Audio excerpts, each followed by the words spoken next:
Well, in the making of Uncut, first of all, I knew I didn't have a budget, no budget to work with, so my main goal was making sure that I get this film done without a budget. So what I did was sent out an email blast, um, and I held an audition at this particular building, and I let all the actors know that this was a no-budget film, but I would be shooting it on a professional level. Um, Uncut, even though it was shot with no budget, it was still, I still let everyone know that I wanted to do this film on a professional level. So it was a headache. It actually took 3 years for me to actually do this film. So basically what I had to do, and I also didn't have enough crew to be able to pull this thing off the way I really wanted. So I knew I didn't have enough people working with me. So I knew from the jump that I had to basically do everything myself. So I was ready for the challenge. So what I had to do, 99% of everybody that was in the film were not actors. So I had to teach them how to not only perform in the film but to act as well.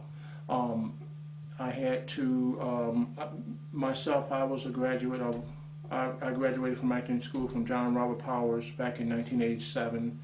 I had took up commercial, I was also a graduate from commercial school back in 1986. And I had started, this thing all came about back in the early 70s. I had started with these Super 8 cameras, playing around with them, doing different scenes with the Super 8 cameras, kind of getting my feel of it, you know, feeling my way around with it. Back then, there was the Super 8 cameras, there was no sound, and you would get this 50-foot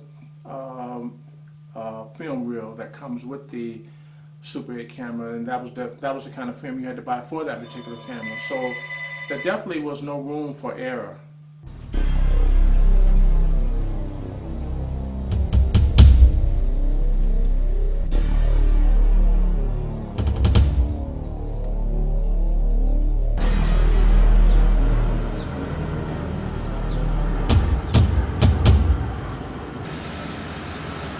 Hey man, this. Yeah. And check this out. There go that motherfucker.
Good evening, Mr. McBride. We've been waiting for you. How you get in my house, man? Oh, we have our ways. What? Hey, I hope you don't mind. I help myself to a snack and a beverage. Man. Oh, man.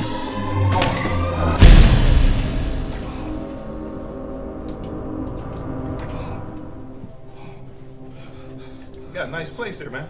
Man, I swear I'm gonna pay y'all, man. I swear I'm gonna pay y'all. I tell you what, let's get down to business, man. All right, man. You owe us some money. Right. I'm gonna pay you, though. You had a deadline, and we haven't heard from you since. Man, I swear I'm gonna pay the money, man. I swear, man. Just give me a little bit of time, man. I swear I'm gonna pay it, man. Man, I've been going through some things lately, man. I swear, man. I'm gonna pay you, though, man. I've been going through some things. Shut up! Shut up! All right, man. I don't want to hear that sorry shit. Right, man. But I'm gonna pay you. You know what the problem I have is? You borrowed the money, and you knew you couldn't pay it back. You didn't call us. You just totally ignored us. But my man, I'm gonna pay you, J-Dog, man. I'm gonna pay y'all, man. I swear Hey, the I'm gonna boss pay didn't y'all, like man. that. Man, I've been going through some problems lately, man. You gotta understand me No, the on boss this one, didn't man. like that. Oh, man. So you know what we have to do now, right? Man, come on, man. Just give me a little bit more time. I'm Okay, gonna pay you, I'll tell you what I'm man. gonna do. I ain't gonna kill you this time. Thanks, man. But you got to get that money to us. I'm gonna pay you, man. No problem, man. You want, man? I Do swear. we man. understand each Yes, other? yes, man. I'm gonna pay your money, man. I'm gonna pay your money, man. I'm gonna pay y'all, man. I'm gonna pay y'all. No problem, J-Dog. No problem. I'm gonna pay y'all, man.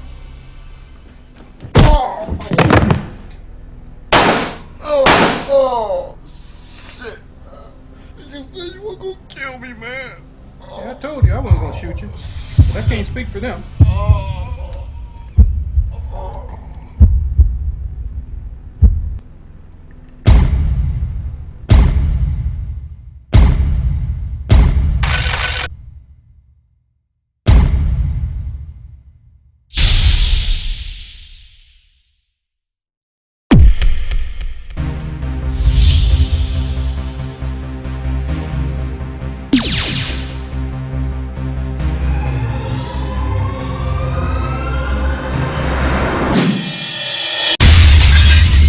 Back in the 70s, I had actually started working with the Super 8 millimeter camera, and that's how I actually got started in film work. I used to play around with that, and you would get this 50-foot of film reel that came with the Super 8 millimeter camera, and that was the kind of film you had to buy for that camera. You only had 50 feet of film, so there was no room for error. So what we would do was practice over and over and over again until we knew these scenes like the back of our hand, and then we would, once we got ready to start filming, there was no mistake. We didn't make any mistakes because we kept practicing these scenes over and over again, because we knew that with just 50 foot of film we really didn't have any room for error. So it was harder back then, but it made us much more better. So once we got everything down packed, we would always go in my backyard and go over these scenes over and over again, the fight scenes, the action scenes, and so forth. And we would go back there every day and just practice for hours, going over those scenes over and over again. And then after that, we would go out to places like Belle Isle and shoot the scenes, and it would be perfect every time because we knew them like the back of our hands. We knew the distances and everything. And then in the 80s, along came the VCRs, which was really a plus for me because I used that to practice on the camera angles. I started studying and watching even more the camera angles that the old movies were using, the classic movies like the John Waynes, the Jimmy Stewarts, the James Cagney, and so forth, Betty Davis, Joan Crawford, all of the great actors. I was watching all of their moves. I was watching all of the camera angles that they were using for them, and I would be constantly